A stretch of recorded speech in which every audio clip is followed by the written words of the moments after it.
Alright Divya ji, सबसे पहले तो कॉन्ग्रेचुलेशन। बेशरम बहुत ही ब्यूटीफुल सॉन्ग है बेशरम बेवफा। एंड हमने देखा आई थिंक कुछ 5-6 आर हुए हैं एंड कुछ उतने ही मिलियन भी क्रॉस कर चुके, कुछ 5 या 6 मिलियन क्रॉस कर चुके हैं। सो आप जी बताइए जी कि जी। कैसी फीलिंग होती है कि आपके फैंस कल से ही बहुत ही बेसब्री से इंतजार कर रहे थे जब आपने ट्वीट किया, इंस्टाग्राम पे पोस्ट किया। तो 6 मिलियन हो गए उतने ही घंटे अभी हुए हैं। सो क्या फीलिंग करती हैं जब आपके कोई भी गाने आते हैं इतने मिलियन व्यू आते हैं?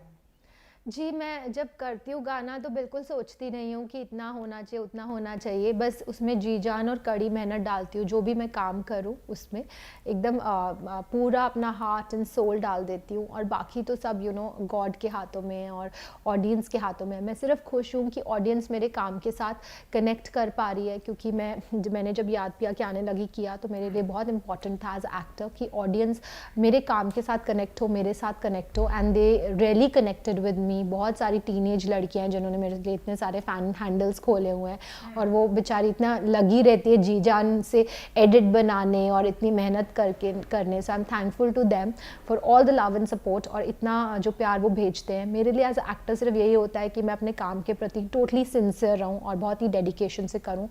इनफैक्ट जब मैंने बेशरम बेवफा किया तो मेरे लिए सबसे बड़ा चैलेंज यही था कि उसमें कैसे वो सितारा जो याद पिया में थी वो ना दिखे, उसकी एक 1% झलक भी ना दिखे, या फिर जो लड़की तेरी आंखों में थी वो लड़की ना दिखे, यही लड़की दिखे, यही कैरेक्टर दिखे जो कि बेशरम बेवफा में है। So I leave aside my own self, me as a person. मैं खुद को, अपनी आप को, दिव्या को हटा के बाकी जो भी किरदार मैंने निभाए उनको हटा के मैं वही किरदार की बनने की कोशिश करती हूँ और उसको जीने की कोशिश करती हूँ। और जैसी जो मेरे डायरेक्टर्स का विजन होता है और जैसी परफॉर्मेंस वो चाहते हैं कि मैं दूं, तो उनके वर्ल्ड में मैं एंटर करके I try to act according to them.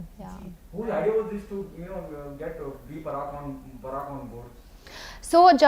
जब याद पिया की आने लगी आया था तो याद पिया की आने लगी के लिरिक्स जानी ने लिखे थे, और मैं बहुत बड़ी फ़ैन हूँ जानी की, बहुत ही खूबसूरत राइटिंग करते हैं।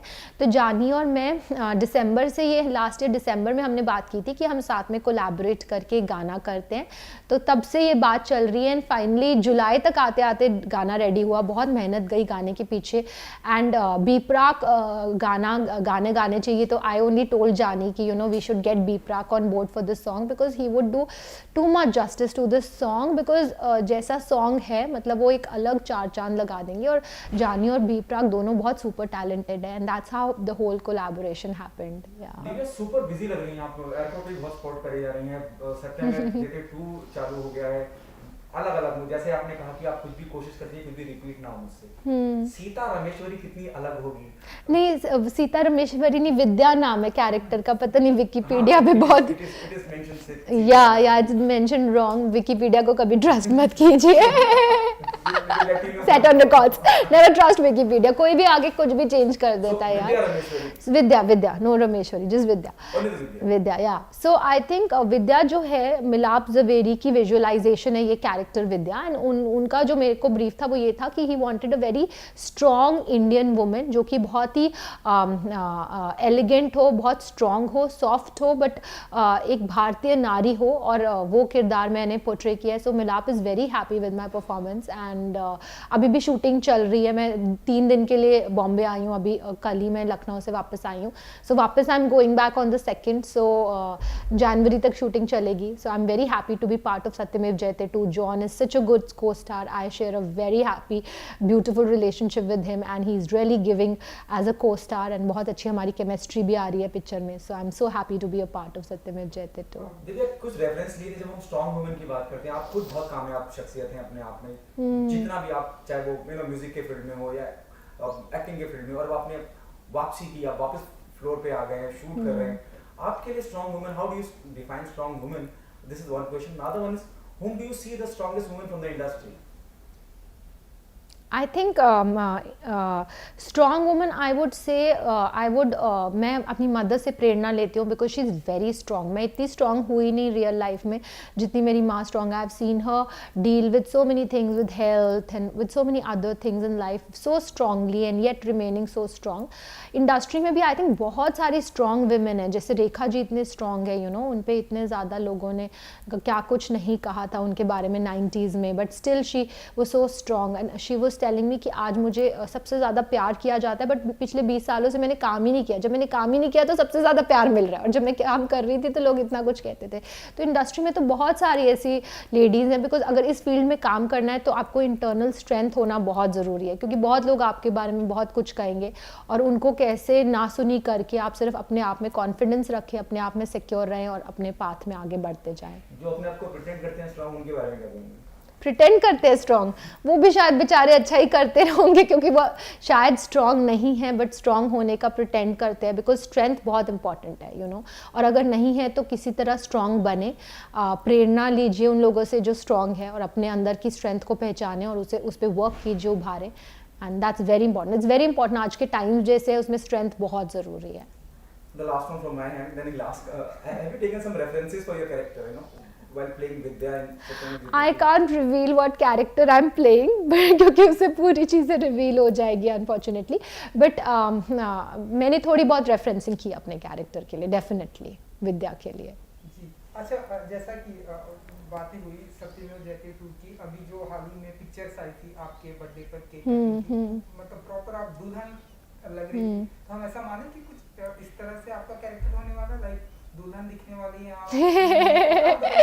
जी, उस टाइम हम सॉन्ग की शूटिंग कर रहे थे, और इनफैक्ट मेरा बर्थडे 12 बज गए, और मिलाप और जॉन मेरे पीछे पड़ गए केक, और मैंने कहा कि John I can't do it, cut the cake, और फोटोज़ नहीं मैं खिंचवा सकती, बिकॉज अभी मैं अपने लुक में, वो सारी लुक बाहर हो जाएगी, मैं चेंज कर लेती हूँ, फिर कर लेते हैं।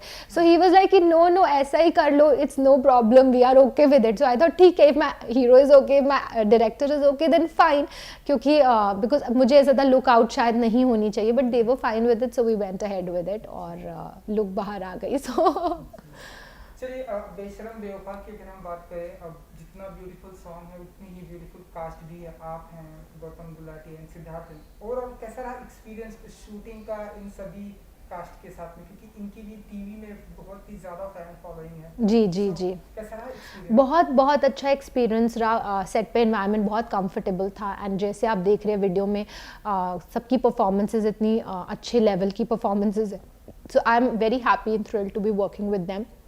एंड बेसिकली मैंने तो अपने जो डायरेक्टर्स राधिका राव एंड विनय सप्रू, उनका जो विजन है वो फॉलो किया, और बस जैसा कि वीडियो में ही मैसेज है, वो मैं आपसे पूछना चाहूँगा जी। क्या आप दिव्या जी मानती हैं कि प्यार में दर्द होता है? मेरे को ना बहुत इस बात की खुशी हो रही है कि जो मैसेज वीडियो में दिया गया वो मैसेज सब तक पहुंच रहा है। मुझे बहुत सब सुबह से कह रहे हैं कि ये मैसेज है वीडियो में कि यू नो कि आपको, आई थिंक डेफिनेटली एक मैसेज है। प्यार में कितनी बार ऐसे उतार चढ़ाव आते हैं, कई बार जैसे आपका हार्ट ब्रेक होता है, but what is important video में ये दिखाया गया है कि इट्स वेरी इंपॉर्टेंट कि आपके कई बार यू नो आप अपने आपे से बाहर हो जाते हैं, आपकी लाइफ में ऐसे सिचुएशन आती है, प्यार में ही नहीं बट अदर फील्ड्स में भी, आपके करियर से रिलेटेड या कोई और इशू से रिलेटेड, जब आपका माइंड जो है आपके कंट्रोल में नहीं रहता, आपके ऊपर हावी हो जाता है और आप थोड़े डिसबैलेंस हो जाते हैं, आप ऐसे ऐसे डिसीजंस लेते हैं जो आपके खुद के लिए करेक्ट नहीं होती। उस टाइम पे इट्स वेरी इंपॉर्टेंट कि आप खुद अपने आप को संभालें और खुद अपने एंजल बने। हर बार नहीं होगा कि कोई आपको आएगा संभालने, जैसे इस वीडियो में तो सिद्धार्थ आता है और वो मुझे संभालता है, बट हर बार ऐसा नहीं होगा। और हम सब आजकल कलयुग में जी रहे हैं, इन्वायरमेंट इतना नेगेटिव है, तो हमें बहुत इंपॉर्टेंट है कि हम खुद अपने एंजल्स बने और खुद अपने आप को संभालें और क्या हमारे लिए सही है, क्या हमारे लिए गलत है, उसको पहचानें और वैसे बिहेव ना करें जैसे ये लड़की करती है वीडियो में। क्योंकि जैसा कि बात हुई, बहुत ही बैक टू बैक आप अपने आप को बिजी रख रही हैं एंड हम देख रहे हैं कि बैक टू बैक आपके ढेरों सारे सिंगल आ रहे हैं। पहले हमने देखा तेरी आंखों में, एंड नाउ याद किया कि आने लगी, उससे पहले नाउ अब बेशरम। तो आप हम ऐसा माने क्योंकि अब सिंगल का दौर है इसलिए ढेरों सारे सिंगल म्यूजिक एल्बम आने वाले हैं दिव्या जी की तरफ से? नहीं, मैं तो सिर्फ अभी शायद याद प्यार पार्ट 2 करूँगी क्योंकि सब लोग मुझे इतना एक साल से पीछे पड़े, याद प्यार part 2। But otherwise you know जब भी मुझे कोई अप्रोच करता है और मुझे सही लगता है तो मैं वो करती हूँ। जैसे राधिका विनय जी ने ही मुझे इसके लिए, जैसे जानी और मेरी बात हुई तो हमारी कोलैबोरेशन हो गई और फिर the whole process started moving ahead. But ऐसे मैंने कुछ प्लान नहीं किया है कि सिंगल्स करूँगी, ऐसे कुछ करूँगी, मैं ऐसे कुछ प्लानिंग नहीं करती। जो भी अच्छी अपॉर्चुनिटी आएगी और मुझे लगेगा कि हाँ this is correct for me, तो I would like to do it. और ये एक पंजाबी गाना है, मैं खुद पंजाबी हूँ, तो मैंने कभी पंजाबी गाना नहीं किया था, तो इट वॉज हाई टाइम कि मैं खुद पंजाबी होकर एक पंजाबी गाना करूँ। How do you manage, you know, though you started working, you started shooting, you're going abroad, you're going out of you Yeah, know, city, yeah. out of Mumbai city. How do you manage your family and your work? So I think everything is we make sure, my husband and me, कि whenever we are traveling, one person is at home and अगर दूसरा person travel कर रहा है तो एक घर में है, because my son is there. तो अभी तो lockdown चल रहा था, तो we have just started working अभी September से, so we make sure that one of us is definitely at home as a parent. Yeah. एक आखिरी सवाल, क्योंकि आपने लॉकडाउन की बात की, जैसे ही मतलब अभी हालांकि अभी भी कुछ रूल्स एंड रेगुलेशन है, लेकिन शूटिंग की जैसे ही परमिशन मिली, हमने देखा कि आप शूटिंग शुरू कर दिया। शुरू कर दिया। तो ये लॉकडाउन कैसा बीता आपके लिए, एंड ऐसी कोई चीजें जो लॉकडाउन के दौरान आपने नई सीखी, न्यू एक्टिविटीज आपने किया लॉकडाउन के दौरान, 8 मंथ 6 जो भी था? मैं क्रिकेट खेल रही थी काफ़ी टाइम, तो क्रिकेट खेलना थोड़ा बहुत सीख रही थी लॉकडाउन के ड्यूरिंग, बट अदरवाइज लॉकडाउन के during I think lockdown we spend time at home with our family. So I was in June में जब लॉकडाउन ख़त्म हुआ तो आई वाज हैप्पी कि चलो थैंकफुली लॉकडाउन अभी ख़त्म होने वाला है, and but I was also happy कि हमने ये टाइम जो इतनी इतनी खुशी अपने घर में बिताया, बिकॉज मैंने सुना कि बहुत सारे ऐसे लोग थे जो बहुत दुखी थे रिलेशनशिप्स में, सो इट्स वेरी इंपॉर्टेंट कि हम खुद समझे कि हैप्पीनेस और पॉजिटिविटी कितनी इंपॉर्टेंट है लाइफ में, और एक दूसरे को प्यार दें. Love is the most important aspect of our lives as human beings. So ya चलिए, जाते जाते अपने फैंस को कुछ मैसेज देना चाहेंगे जिन्हें आपके अपकमिंग प्रोजेक्ट के म्यूजिक वीडियो एंड याद किया आने की लगी 2 का बेसब्री से इंतजार? मैं सिर्फ ये कहना चाहूँगी कि थैंक यू सो मच. आप सब मुझे हमेशा इतना प्यार देते हैं as a actor, as a artist. It's very important for me कि मेरे काम के थ्रू मैं आपसे कनेक्ट हो पाऊँ, और आप बहुत मुझे प्यार देते हैं.